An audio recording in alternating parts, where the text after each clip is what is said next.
last week, including that huge home run off Jason Adams. But let's talk Matt Chapman once again. Louis Rivera told me he always knew he was a very good defender, but until he started working with him and watching him on a daily basis, I mean, we are really spoiled.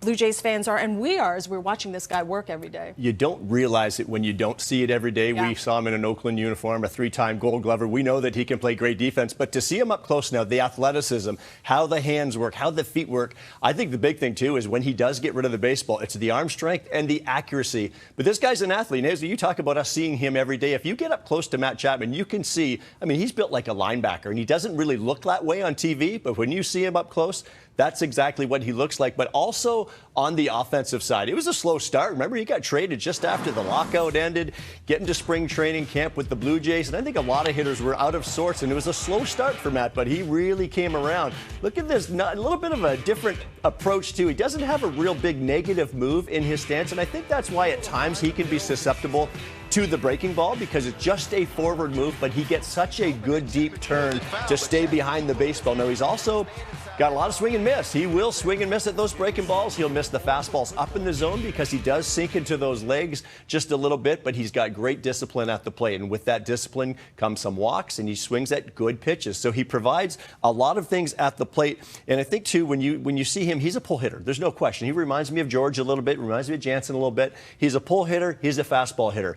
But he's also a guy that has really come at a time where this Blue Jays lineup is a great one, but it's never really been all rolling at the same time. And when you have a guy like this that's continuing, they need this even more down the stretch.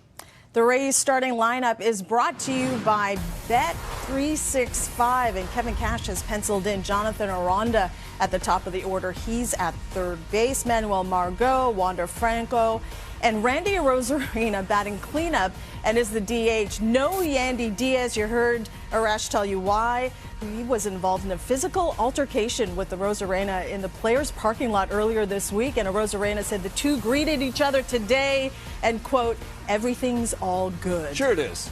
With more good, let's send it over to the guys at SN Bets. We love you all. Thank you, Hazel. Michael Mahorovich with Pat Stothers at the SN Bets Big Board, presented by Bet365. It's only American League East teams from here on out for the Blue Jays, Pat. That's right, and the Jays really control their own fate down the stretch, but it's one game at a time for them and one game at a time for us bettors. Tampa just got swept at home for the first time in 3 years, ending the longest streak in the majors. Rays have won 63% of their home games, just 45% on the road, while the Jays are 57% and 56% respectively. Could be an important stat come playoffs. Barrios gets the ball tonight with a 2.38 ERA against the Rays this season. Jays slight favorites, minus 125 on the money line.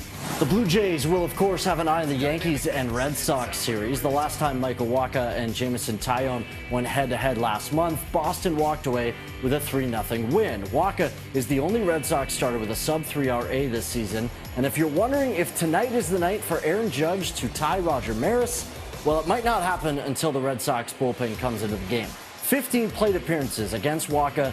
Judge doesn't even have a hit, but then again, he is Aaron Judge.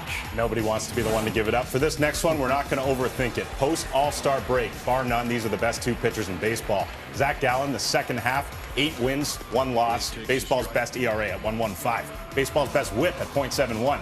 Giving up just 10 earned runs over 70 and a third innings. Julio Urias, 9 wins, 1 loss.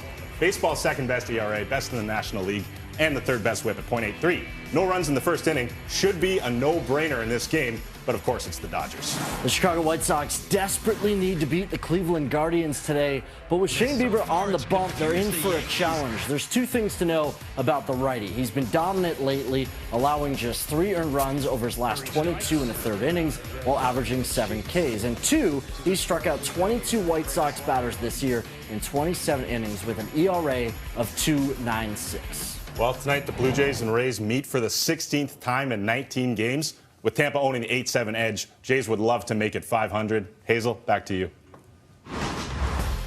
Thank you, gentlemen. One final timeout before we call it a show. Jose Barrios has been better as a Blue Jay than you might think. We'll explain, and we'll hear from fellow starter Kevin Gausman a day after tossing 6 scoreless innings. You're watching Blue Jay Central pregame. Joe and I return right after this. Redbirds All right, let's take a look at the meeting on the mound now. Jose Barrios gets the opening game assignment at the Trop. Jays 12-2 in his 14 starts since July 1st. He'll be facing JT Chargois, who acts as the Tampa opener tonight. Ryan Yarbrough expected to provide bulk innings later in the ball game. And this might surprise you, Joe. With an ERA approaching 5 this season, easy to think Barrios hasn't had the best season, right?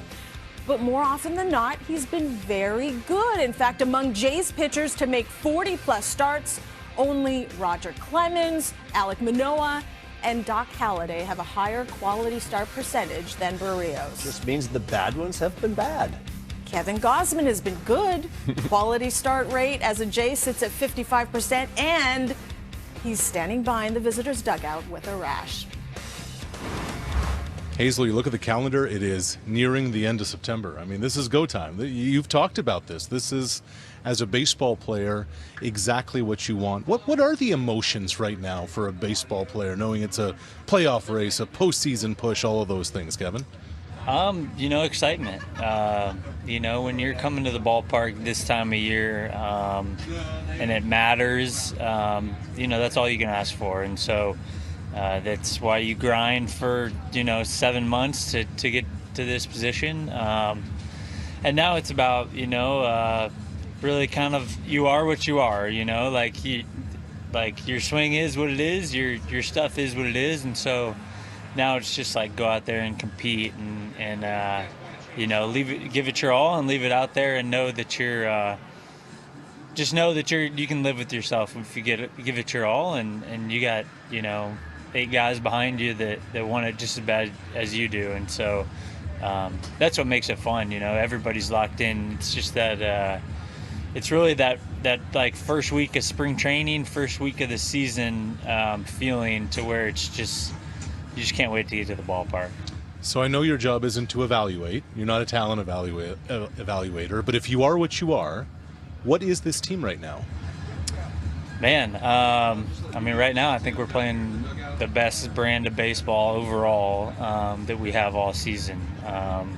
When I say that, it's everything, right? It's the whole package. It's good defense, timely hitting, hitting for average, hitting for power, working counts, getting guys on base.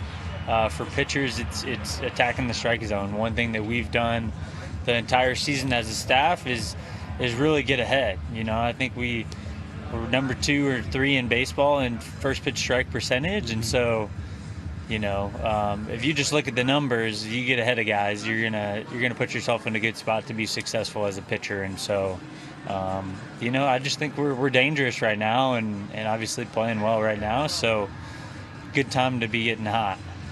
Good time to be getting dangerous. Yeah. What makes this team most dangerous? I think it's the fact that it's a different guy every night. It seems like, obviously Bo kind of carried us there for like a week straight. Yeah. It seemed like, he was having 2 or 3 RBIs every night. But, outside of that, it's Kirk, it's George, it's Teo, it's, the usual guys, Vladdy. And so, and then you got Jano and those guys, chipping in too. And so that's what makes it fun. It's, even if the big guys don't get you, it seems like our other guys are. So I feel like as a pitcher, we've just been tough. We've been really tough against starting pitching this year, and that bodes well in the postseason because obviously we're going to be facing some pretty elite arms. Kevin, appreciate it. Yeah. Rash and Kevin, thank you. That'll do it for Blue Jays Central pregame. For Joe and the crew, thanks for joining us. Blue Jays baseball coming up.